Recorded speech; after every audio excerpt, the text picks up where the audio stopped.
खचाखच भिड़ लोक बाहरी गंतव्य स्थल को किए घर को फेरुछि तो किए घर बाहरी कर्मस्थली को किंतु किए जानिथिला जे आगरे छकी बसी मृत्यु। किछि यात्रींकर एहा हेबो शेष यात्रा। शह शह यात्रींक मध्यरु किए देखि पारिबेनी कालीर सकाळ, किए मिसी पारिबेनी निज आत्मीय स्वजनक सह।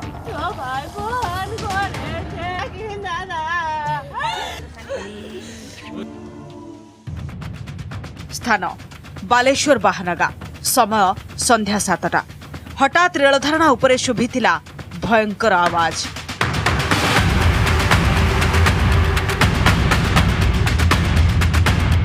आर्त चित्कार रे थरी उठिथिला सारा अंचल। कांद बोबाळी रे